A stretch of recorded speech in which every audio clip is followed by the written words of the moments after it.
Good morning, Lucy. Is now a good time to talk? Hey, Betty. Good morning. Sure thing. What's up? It's about Frank. Has he been busy lately or something? I wouldn't say so. He's home from work at the same time as always. Is he tired then? Not really. He just seems like his same old self to me. Why do you ask? Lucy, you are keeping my son satisfied by fulfilling your womanly duties to him, aren't you? You know, in the bedroom. Well, we do sleep in the same bed. In that case, why haven't you given me any grandchildren yet? You've been married for an entire year already. What are you waiting for, the second coming of Christ? Wait, you're not infertile, are you? Listen, Betty, I know you're my mom-in-law, but this is ultimately mine and Frank's decision. It's not that we don't want kids one day, but we're going at our own pace, and we'll get there when we're ready. We'd really like it if you could be a little more patient. I've been doing nothing but being patient with you. My cousin Nora got married after you two, but she already gave birth to twins. And you know Graham from across the street? His daughter gave birth last week. Why does everyone seem to be having babies except you and my son? I'm the only one in my friend group without any grandkids, and the embarrassment is killing me. I guess we just haven't been blessed with any yet. You'll never be blessed if you don't do the deed. Goodness me, Lucy, didn't you learn how this works in school? Do I seriously have to spell it out? I wait, and I wait, and I wait, but the news never comes. And I hate to have to bring this up, but I feel I have no choice. You've been getting fatter and fatter ever since you and my son got married. Don't you think your blubbery rolls might have something to do with him not wanting to go near you anymore? This is a very delicate issue. And I understand how you feel, Betty. Really, I do. We are thinking about it, we just haven't made our minds up yet. We'd really appreciate if you could give us some more time. I know it's delicate, dear. Do you think I enjoy talking about this? The reason I brought it up is precisely because I have been waiting, but you've made no progress. Be honest, are you infertile? How is it possible that you can't be pregnant after an entire year of marriage? There must be something going on. I get checked at my gynecologist every year. He says everything's in working order. I wonder, could it really be? I just can't believe you haven't given me any grandchildren yet. Me and Frank would love to have kids one day. Believe me, Betty. It's something we've always talked about. But it's also not a decision to be taken lightly. So with all due respect, please understand that and let us decide at our own pace. Would it really kill you to say, okay, we'll do our best? You can see how worried I am. Put an old dear's mind at rest, why don't ya? Of course we plan on doing our best. Plan on? Pfft. Don't forget your position in this family, young lady. You're a stay-at-home housewife. I work part-time. What as? A part-time stay-at-home housewife? I can't think of a better way to describe you, actually. How is it that you hardly ever have to work, and yet you still can't even fulfill your basic responsibilities as a woman? Back in my day, women got divorced on the spot if they showed any resistance to being a mother. The world's gone to the dogs, I tell ya. It's time you knew your place, young lady. Understood. Don't worry, I'll be passing the message on to my son. I'll have you eating for two before you know what's hit you. What's a baker without any buns in the oven? Get to work. Hey, Betty. The peaches just arrived. Thanks a bunch. I'm glad to hear they made it safely. I went out of my way to have them sent over from the most respected peach farmer in America. They cost more than $10 each. Wow, these are some luxurious peaches. I didn't even know they got that expensive. We're really grateful. Thank you. Frank loves peaches. He'll be over the moon when he sees them. Make sure you eat your fill, too. I'm looking forward to hearing all about what you think of them. Betty, I'm really sorry, but I'm allergic to peaches. Always have been. I can't eat these. Uh-huh. Really? I didn't know that. Yep, but that doesn't mean I'm any less grateful. It really means a lot that you went out of your way to send us something so special. Frank can have my half, and I just know he's gonna love them. But they really are the most exquisite peaches you'll ever have the privilege of eating. Would it really hurt you to try one? Go on, just take a teeny-weeny little bite. Sorry, but I really can't. My allergy is pretty severe. Even just one bite would have me break out in rashes all over my body. Don't be silly, that's probably only from eating cheap, low-quality peaches. There's no way you've eaten anything this high quality before. Luxury could never be bad for you. Go on, just take a little bite. Anyway, even if you did have a reaction, what's the harm in a little rash? I bet you've never collapsed or gone into shock, have you? Well, I've never had anything that extreme, but aside from the hive-like rashes that break out all over my body, I also get super itchy. I haven't had an outbreak since I was a kid, but they're so uncomfortable. I remember the feeling like it was yesterday. Oh, stop being such a drama queen, you'll be fine. You're missing out on the chance of a lifetime if you don't try one. They're the sweetest, most succulent, most exquisite peaches you'll ever sink your teeth into. You absolutely have to try them. I appreciate the sentiment, but I'm sorry, I just can't. The thought alone scares me. I'm gonna have to pass. I see how it is. It's very clear how much I want you to try one, but you're dead set on refusing me, aren't you? To think you won't even take a little bite. You know, Lucy, it's considered good manners to eat things given to you by your superiors, even if they're things you don't like. They say your boss came into work with some cakes she made. I bet you'd eat one even if you didn't really like the look of them out of politeness, wouldn't you? Which only makes your refusal of my supreme kindness and boundless generosity even more despicable. I am your mother-in-law, young lady. This isn't about me not liking peaches.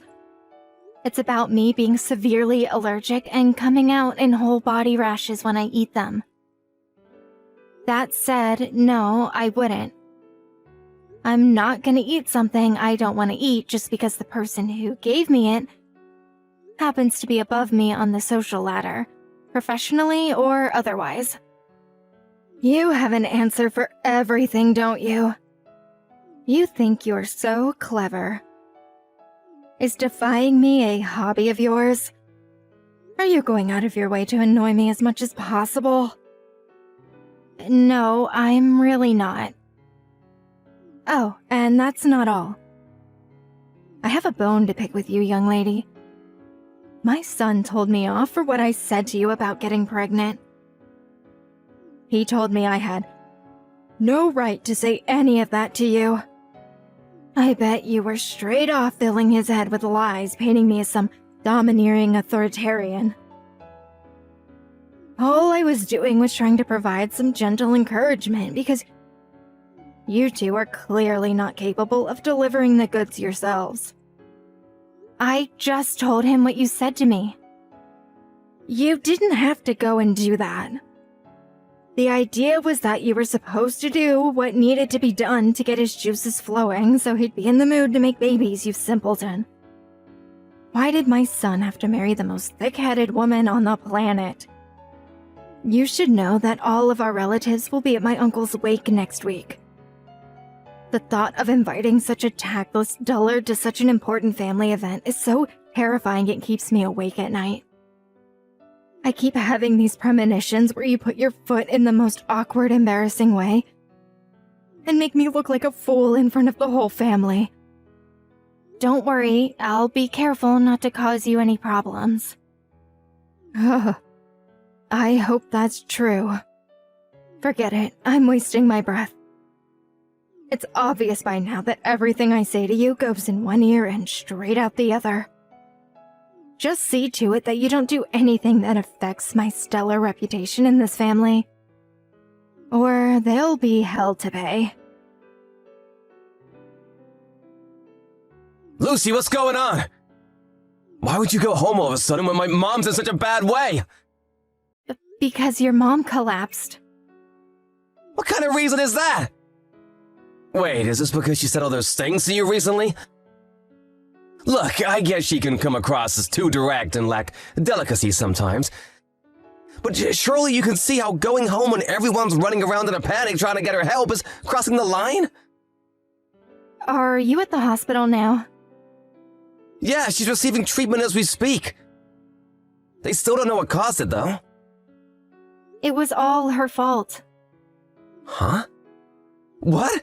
Are you seriously saying it's my mom's own fault she collapsed? How can you say that with such confidence? No way. This doesn't add up. What did you do that made my mom start foaming at the mouth and collapse all of a sudden? She was unconscious, goddammit! I didn't do anything. She drank the coffee that was intended for me. There must have been washing detergent or something else not meant for human consumption in it. What? That coffee was meant as a malicious prank to embarrass me in front of the entire family. I noticed the weirdest smell just as I went to drink it. So I swapped it for her coffee while she wasn't looking. That's when she started foaming at the mouth and collapsed, right? I'm well within my rights to be pissed off when someone tries to poison me, Frank. I'm lucky I noticed it before she got her way. Because it would have been me lying in that hospital bed if she did. Is this for real? Yes. I can prove it. So I know there's a chance you won't believe me. But that coffee was originally meant for me. I'm sorry. Damn it! What the hell does my mom think she's doing? She's the worst! It's okay, sweetie. I'm sorry for hightailing it out of the house without explaining what happened. I should have spoken to you, but I was so mad I could barely contain myself. But I've been putting up with her harassment for so long now. This was the straw that broke the camel's back. I can't forgive her this time. When you say harassment, do you mean stuff other than pestering you about grandkids? Remember that box of peaches she sent us the other day? Yeah, you couldn't eat them because you're allergic, right? Here's the thing. Your mom knows full well I'm allergic to peaches. I remember telling her about it after we just got married. Now I might be able to entertain the idea she'd forgotten about it. If she hadn't seemed super curious and kept asking me all sorts of questions about how bad it was back then. Wow, seriously? Still though, it was over a year ago. Don't you think there's even a small chance she forgot? Maybe. Just maybe I would if this was the first time she'd done it. But a few months back, she sent us that box of souvenirs full of candy with peach extract in it. I don't know exactly which part of the peach it is that gives me the reaction, so I play it safe by avoiding all of it. But it seems like she's sending everything she possibly can to try and make me have a flare-up. I told her back then I can't eat stuff with peach in it. So it's impossible for me to believe it's a coincidence. Oh my god, I'm so sorry, Lucy. I should never have gone through any of this. I had no idea at all. to think this was going on under my nose this whole time. Gah! Don't apologize, Frank. I'm at fault here too. I should have told you. It's just that I didn't want to rock the boat with her being your mom and all, so I figured it'd be best to keep my head down. I know that was stupid now. Keeping it all bottled up inside did nothing but stress me out. I'm sorry to say this, but there's no hope of me ever getting on with your mom. Me and her are done. Don't apologize, babe. But my mom's the one in the wrong here. She should have never treated you like she did. I'm amazed you managed to tolerate her for so long. I mean, Jesus! She even went as far as trying to poison you. Who knows what could have happened if that went wrong? You could have died for all she knew. Who the hell puts washing detergent in someone's coffee? She deserves everything that happens to her. Thank you so much for believing me, Frank. But what should I do? It just dawned on me that she might try saying it was me who put the washing detergent in her drink. Don't worry about that. I'm gonna have the coffee pot tested by a professional. I'll also let the rest of the family know what's going on in advance, so no one believes her lies if she starts pointing the finger. I'm so sorry I doubted you, babe, even if it was just for a second. You don't have a thing to worry about now, because I got your back. I'm gonna protect you no matter what. Lucy, are you there? It'll finally be time for me to leave the hospital tomorrow. But you haven't been to visit me a single time. My son's just as bad. He's ignoring all my messages for some reason. Care to explain yourselves? Hey, Betty, I decided I want nothing more to do with you.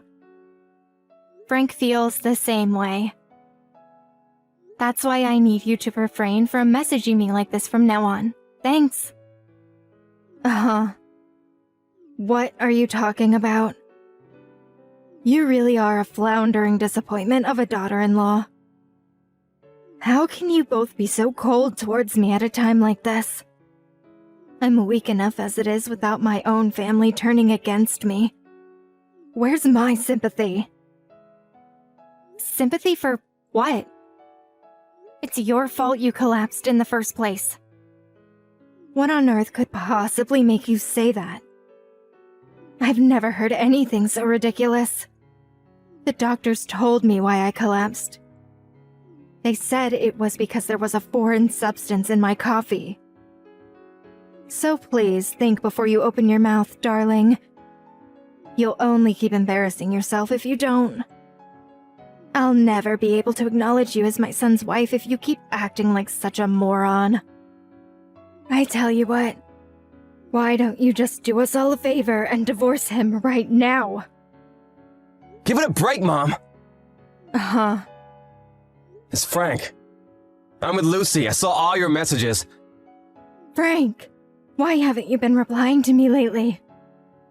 I'm so lonely. You should be grateful I even brought your purse and your insurance card to the hospital. Frank, please. Why is Lucy always so cold towards me? This has been her attitude ever since you two got married. I think she might be infertile too. Don't you think it's time you started thinking seriously about your future, sweetie? You're still young. There's still time for you to find someone else. But I don't want anyone else. I made a lifetime vow to Lucy when we got married, and I'm sticking to it. Nothing you say will change that.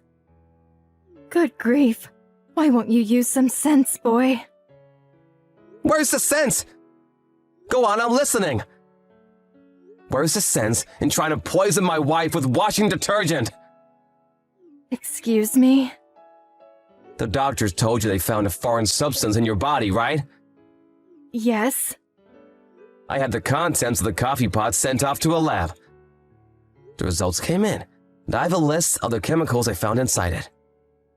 They were 100% matched with the washing detergent in your kitchen cupboard.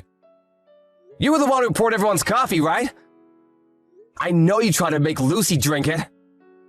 No, you're wrong. Yes, maybe it was me who poured the coffee, but I'm pretty sure it was Lucy who have brewed it in the pot beforehand. Lucy did this. Think about it, son. I'm the one lying in a hospital bed here. Why would I poison myself? I know it might be hard to accept, but your wife is the only person who could be behind this. I asked all of our relatives who came to the wake, and luckily there were several witnesses. Well, Lucy got up to go and brew the coffee. You stopped her and insisted you'd do it instead. Really? I'm certain that's not how it happened. Are you sure these witnesses of yours don't just have bad memories?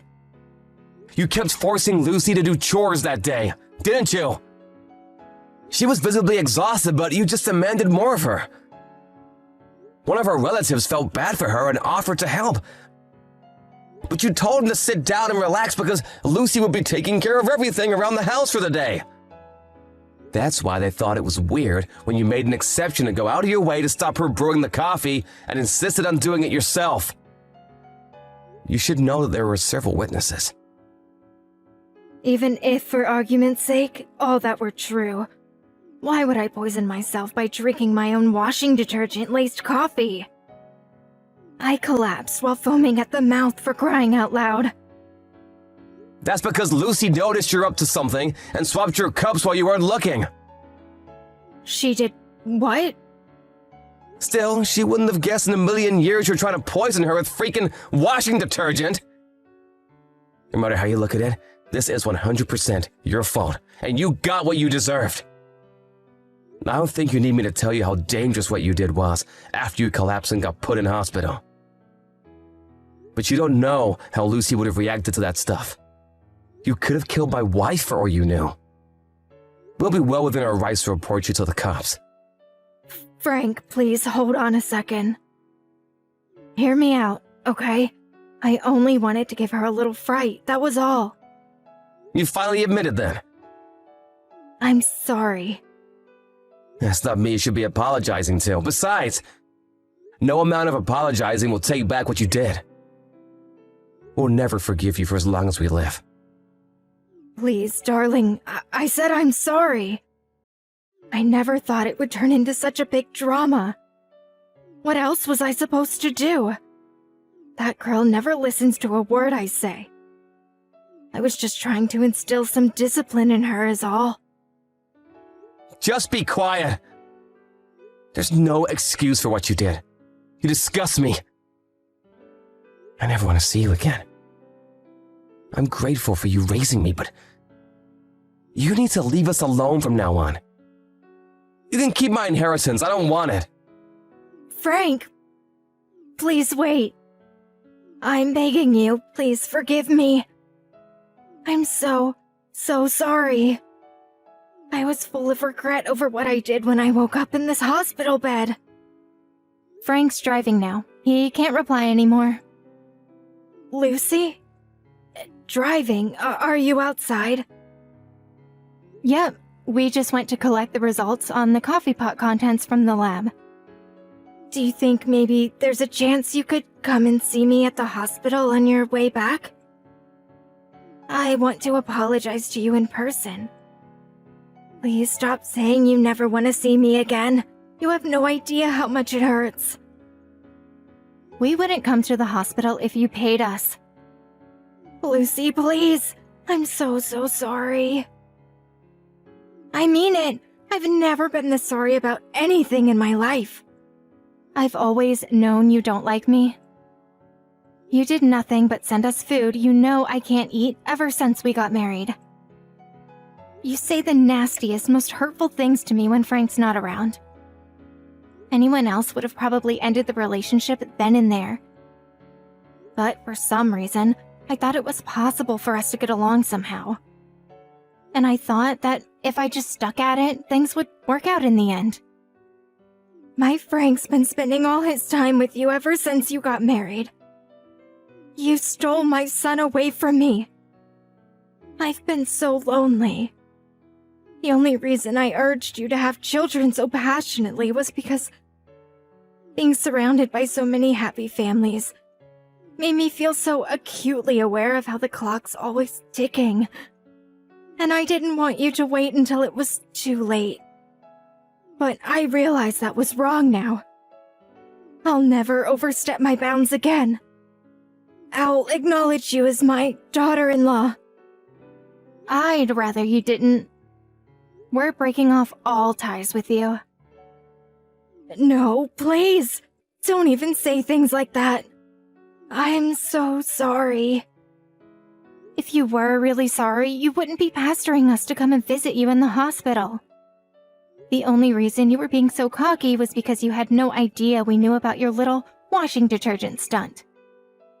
We can't associate with someone who thinks like you. You're dangerous. Lucy, please, will you find it in your heart to forgive me? I'm ready to turn over a new leaf. I'll be extra kind to you from now on. Oh, that's funny. Let's face it, Betty. This conversation is pointless. How about you do the human race a favor by crawling under a rock, where you can never bother anyone again? We never saw Betty again after that. But not knowing when to give up, she tried spreading lies about me being the culprit behind her poisoning amongst the family when she got discharged from the hospital. Thankfully, since Frank saw it coming and prepared them all in advance, it backfired miserably and she became the target of a torrent of ruthless criticism. She became completely alienated, and now she's living out her retirement in loneliness and isolation. Between the shock of being disowned by her beloved son and her entire family finding out that she tried poisoning me with washing detergent, her spirit was broken, and she stopped leaving the house almost entirely. She was cited by a neighbor who also happens to be my friend lately. Apparently, she looked like she'd aged about 10 years since she last saw her. And she looked so run down and worn out by life that my friend wasn't even sure it was her at first. Even still, I don't feel an ounce of sympathy for her. She really did deserve everything that happened to her. We moved far, far away just to make extra sure we'd never see the mother-in-law from hell again. And we're currently enjoying life in the new house we bought. Half a year after she collapsed, I finally fell pregnant. And now we're making preparations for our son to be born. We didn't tell her back when she was sticking her nose in because we didn't feel like it was her business. But the truth is, we've been trying for a baby for a very long time, and we're overjoyed now we finally have one on the way. I just know that if she was still in our lives, I'd never hear the end of the correct way to be pregnant, or the correct way to raise a baby boy. It wasn't plain sailing, and we rode out our fair share of rough seas to get here. But after cutting all ties with Betty, we've never been happier. My priority now is building a happy household full of love and warmth with my amazing, supportive husband and the baby boy we've got on the way. I can't wait to see what the future brings.